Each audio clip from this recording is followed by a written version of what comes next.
interest in the psychedelic experience and its relationship to sort of the Western model of reality, scientific reality, and also psychotherapy. And so I guess the only thing I want to say is that I hope you include some of these incredible ideas that you apparently put out last night that I missed since I didn't hear the lecture, so that I won't feel I missed something. We have a tape. You can get the tape. They'll send you the tape. But I imagine some of this stuff will come around. My name is Stephanie, and I have a great amount of respect for psychoactives and their use as in traditional kind of paths of knowledge, and have used them for a number of decades in that form. I'm also interested in them for recreation. And I'm also, one of the other main reasons I'm here is because my son has expressed interest in working at the garden with you next year, and so I kind of want to know who you are. Okay, so you're scouting.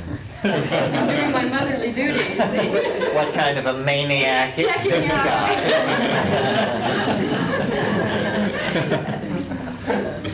My name is Ted, and I took a certain amount of these substances in the 60s, and then after a 20-year lapse, I've taken some recently, psilocybin. And I guess my interest is twofold. One is a kind of a practical level questions like, why does physical weakness follow taking these substances? And are there any other substances that we can take before or during or after to prevent this?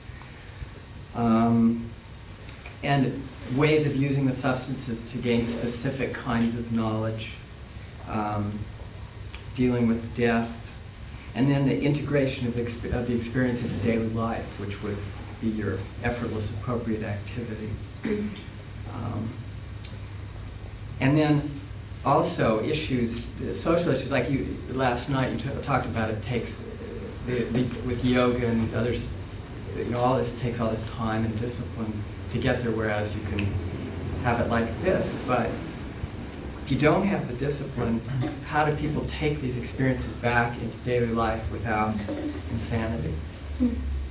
And then finally, the issue of how do you deal with the narcissism and ego inflation that can follow the psychedelic experience in certain people, along with the complete rejection of rational thought that sometimes occurs.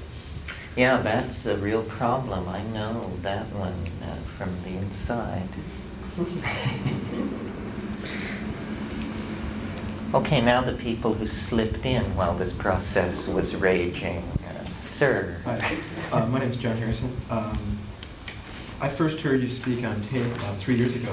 My mutual friend of ours, Bob Fortes, played it for me. And then I had an opportunity to hear you speak at the Santa Rosa, the Transpersonal Conference.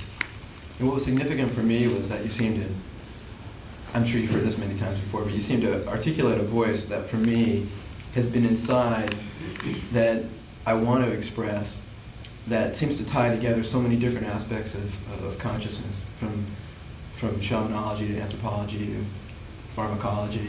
And what's important to me is that at least for me, I want to learn how to articulate this voice so that the trivialization of psychoactives begins to cease in this society, because I believe that, as you said last night, these morphogenetic amplifiers, I love that expression, are very important in terms of our evolution.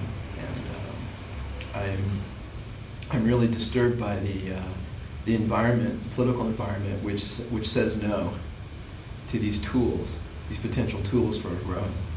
And so one of the reasons I'm here, one of the main reasons, is I'd like to learn some of the ways to tie all this together so that I can be more an agent for change myself. Good. My name is Cameron, and I'm interested to understand myself through using different techniques in religions and moment in shamanism. And I like to learn more about plants and their use and their power to understand myself mainly. And also I'm interested to see if there are other uses in Baniseri Kapi plants than just making the wine, and perhaps if we can combine that with effects from mushrooms or cannabis. So going further with that plant complex. Right. Okay. Now, did we miss anybody?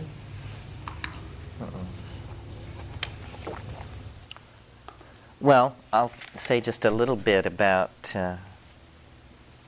my own interest in all this, or how I got into it.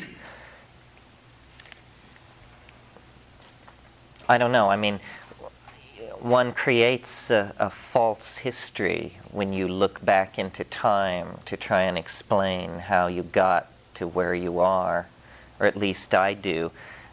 Trying now to understand how I came to be involved in the psychedelic experience, it seems to me that what it really requires is a love of the peculiar, of the weird, the bizarre, the outre, the freaky and unimaginable.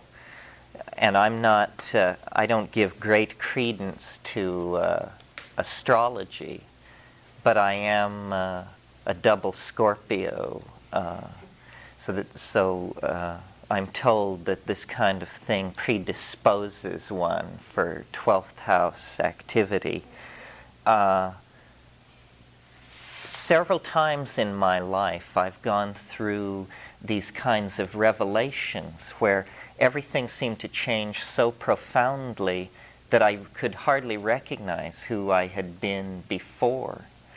And I noticed this around the time I was 7 or 8, happening the first time.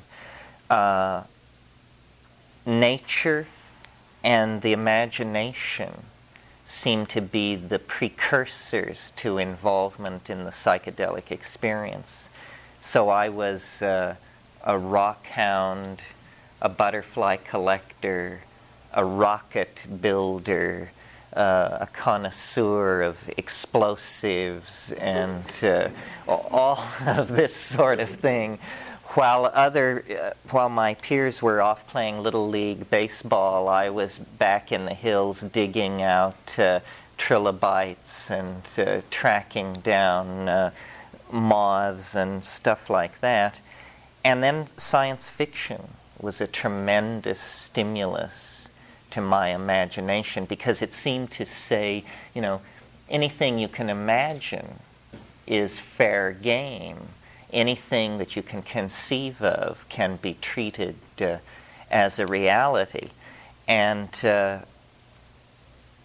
but I was also I was raised in a Catholic household, so my whole thing was to build cynical resistance to the spirit. So I was an atheist, a Marxist, an existentialist, rational, material, a pain in the neck, basically.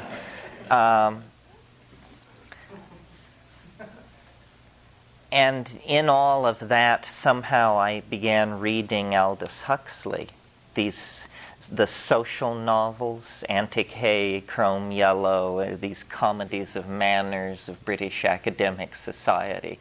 I was like 12 or something, but I always drove myself to read really beyond my level. Well, this led me to The Doors of Perception, which I had read Brave New World.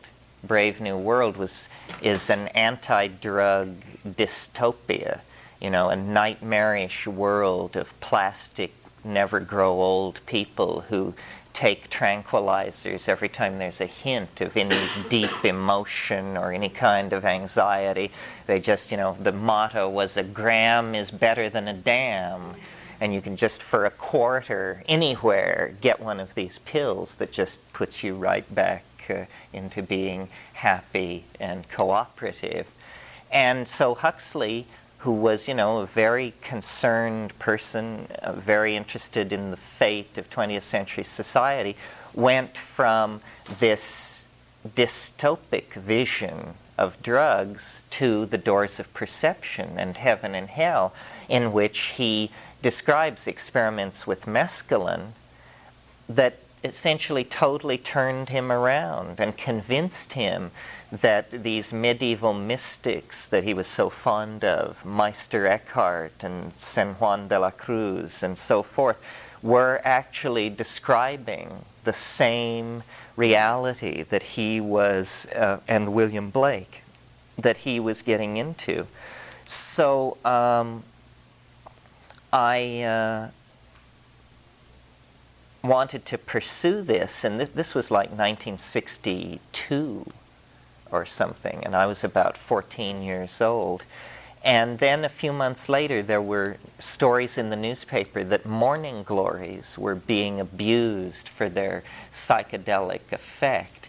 Well, there was a bindweed that grew locally where I lived, so I went tearing out and gathered half a peanut butter jar of this wild morning glory and took it home and ground it up and took it. And of course, nothing happened. But the hour before it before it failed to come on, I sat quietly and fearfully and examined my mind from that point of view for the first time in my life. In other words, examined my mind from the point of view of watching it to see if it was changing in some unpredictable way. And actually, though the morning glories were totally inactive, in that hour of watching, I did observe some interesting false positives that would come and go for a few minutes. And then a few months later, I got my data a little more together and learned that it was a certain species of morning glory, and that you had to buy the seeds from a seed company. And then I discovered what it was, not the full-blown psychedelic experience, but by this time I was in Southern California going to school, and a friend of mine and I would go out into the Mojave Desert and grind up low doses of these morning glory seeds, because we didn't know what a dose was, really, or what actually was supposed to happen, because if you read Huxley, it's pretty high-flown language. It's all about radiance and significance and existential validity flooding into the rose. Well, once you're looking at a rose and posing the question, is existential validity flooding into it? You don't have anything to measure it about. But we would go out into the Mojave and take these morning glory seeds and observe shifts in the apparent significance of things. Everything would appear somehow more pregnant with potential meaning. And then, in fact, if you would close your eyes in that situation, there would be the beginnings of hypnagogia and, drifting lights and undulating colored patterns and grids and laceworks and all these things which are the precondition for the psychedelic experience. Well, it wasn't long after that I went to Berkeley in the fall of 1965, and LSD was available. A few months later, DMT was available, and I was just stunned and have never lost that sense of profound astonishment that such things could exist. Just that they could exist. I mean, DMT seems to argue, convincingly, I might add, that the world is made entirely of something that, for want of a better word, we would have to call magic. That, things are not what they appear, not at all what they appear, and that what we call reality is just some kind of utterly provisional construct that, if leaned upon too hard, can just fly to pieces before your startled eyes. Well, then the question is, what are the implications of this? What lies behind it? So forth and so on. So I, as most people do, or would, I think, looked to tradition for some kind of guidance about what this was, and read Jung, and read Mircea Eliade, and saw, parallels, but not a clear congruency, and saw in the iconography of Tibetan Buddhism seemed to me to bear certain kinds of parallels to the hallucinations that I had by that time glimpsed in LSD states. And so studied the Tibetan language, went to Asia, learned that the iconography of Tibetan Buddhism is a rip from the pre-Buddhist shamanism of Tibet, which has been there since the Stone Age. You know, Buddhism only entered Tibet in the 7th century with Padmasambhava, and all the iconography was taken from the autochthonous indigenous shamanism that was there. But I didn't find in these yogins and lamas and geshes what I was looking for, which was direct experience of these realities. I mean, Tibetan Mahayana seemed tremendously sophisticated in its analysis of states of mind, but operationally it was not coming anywhere close to what these psychedelics were able to deliver. Well, because I was fortunate enough to have wise and well-read friends, I knew that this tradition was alive in the Amazon. And so when I finished in Asia, and I, you know, went from Nepal to India, throughout Malaysia, Thailand, Indonesia, ostensibly making my living as a professional butterfly collector, but also using that as an excuse to go to these extremely rural and tribal situations and observe what was going on. And I concluded that it was far in the past or far removed, that it was something that had retreated to the status of a myth in most cultures. And then, in late 1970, I went to the Amazon, and very quickly, through using mushrooms, through using ayahuasca, learned that there it is accessed, and the traditions are alive, and the attitudes were simpatico with my own, that there were not lineages. You didn't have to pledge eternal fealty to some character, that they were exploratory in their approach. They were open-minded. Everybody admitted that nobody knew what was going on with it, that yes, they could cure, yes, they could balance their societies and act as paradigms of behavior to other members of their tribe. But what they really liked to do, these shamans, was get together and puzzle over what the hell it is and how can it be, you know? I mean, they were like scientists. They were like explorers. They didn't have a myth that encompassed it. They were technicians of myth, which they presented back to their societies. And this is something that it's very important to realize about shamanism as it is being packaged and sold in this society, that a shaman is primarily a theatrical entertainer, but they're not putting on the show for themselves. But in this society, people actually become actors on their own stage. The shamans do not believe, I maintain from spending time with them, shamans do not believe in the powers of magic words, crystals, healing darts, and so forth and so on. They manipulate these things the way a stage magician manipulates rabbits, hats, saws, and boxes with women inside them. They understand what it's for and how it works, and these things are manipulated to create an effect on other people.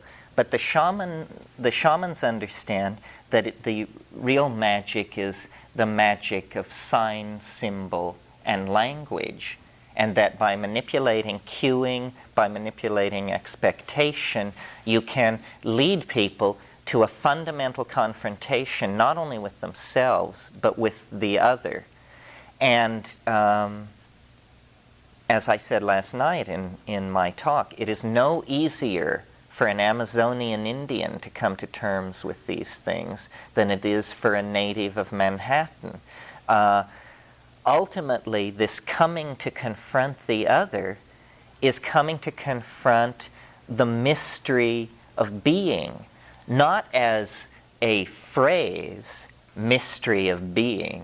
I mean, we all give lip service to that, the mystery of being. It's everywhere. It's in the trees, the stones, the elevators, the life of the city, the life of the country. Everything is radiant with the mystery of being. This is some kind of gloss.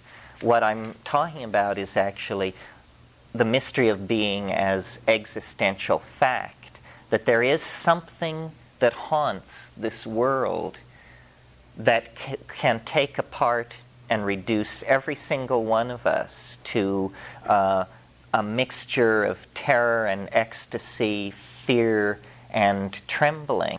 It is not an idea. That's the primary thing to bear in mind. It is an experience. And as we went around this morning, a surprising number of people spoke to it as an experience.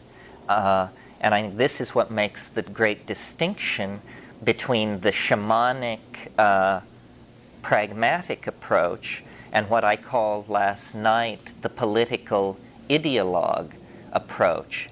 That we are not working here from theory. Our theories are the weakest part of what we say. What we're working from is the fact of an experience which we need to make sense of.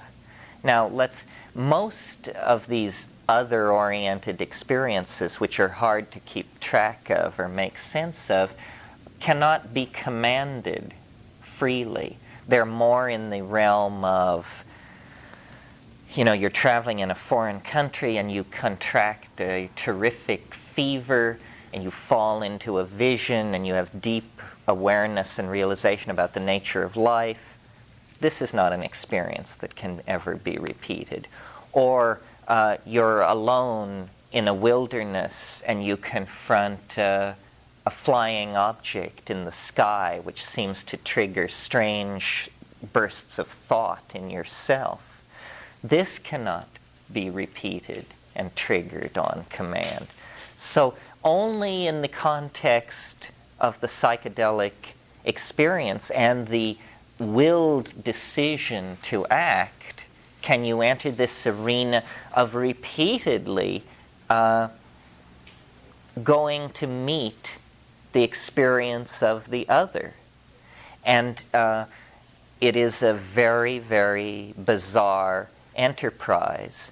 It is not that if we do it enough times, we will understand it or become comfortable with it, because it is not in its nature to be understood, and it is not in its nature to accommodate itself to us.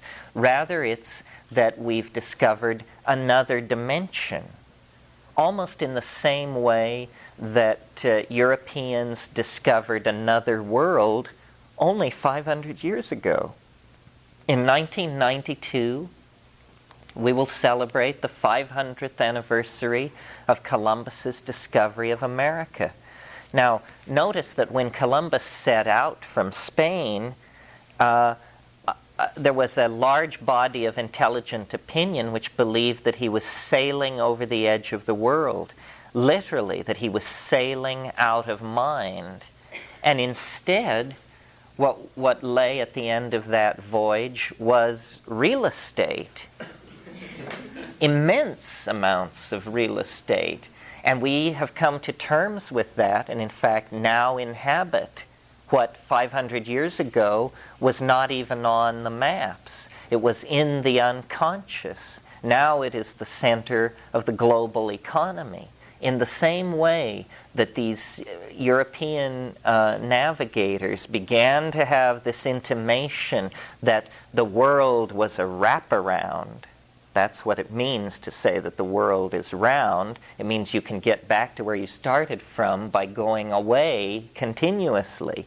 In the same way that the European navigators discovered that the world was a wraparound, I think we are on the brink of discovering that you can start in three-dimensional space and time, move off in a linguistic vehicle, and find your way back to the place you left from.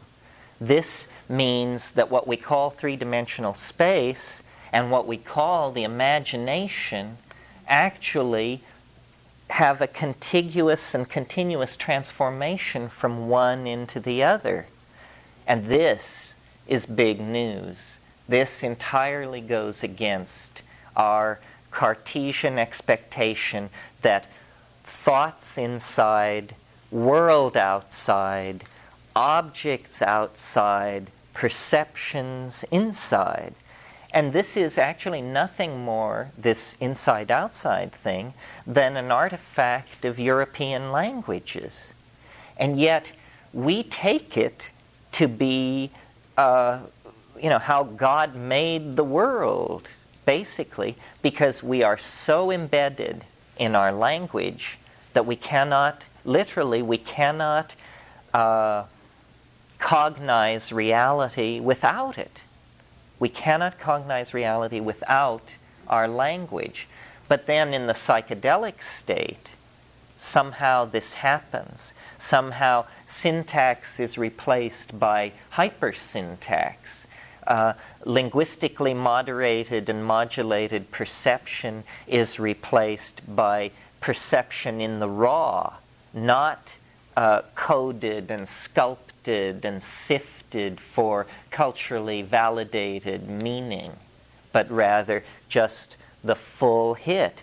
Well, this is tremendously disorienting, but it's also tremendously liberating, because that's the full deck. That's when you have full command of the options available within the matrix. If you play the cultural game, it's like playing only with clubs or something, or playing only with the red marked cards. You have to play with a full deck, and that includes this pre-linguistic surround in which we are embedded. Now, why is it so emotionally charged for us? In other words, why can the shamans go into this dimension and heal or divine, see into the future, or in a sense see into the past by discovering who stole whose cow or who's sleeping with who, or all these things that shamans are concerned with? What is this ground of being that we discover by dissolving the cultural machinery of cognition? Well, I think what it is simply reality unpackaged for a historical epoch. In other words, reality uncompromised by the need to be culturally efficacious and useful.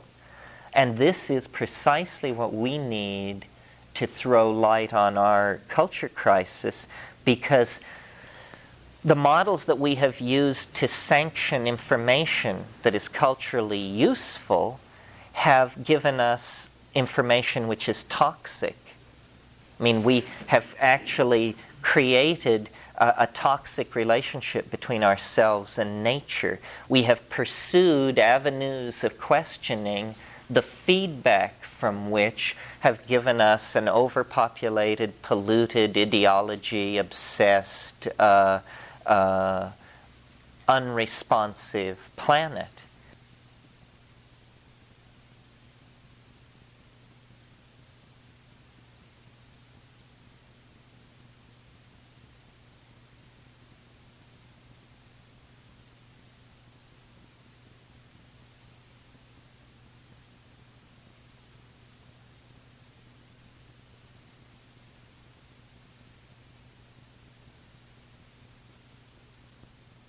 Ladies and gentlemen, we're floating in space.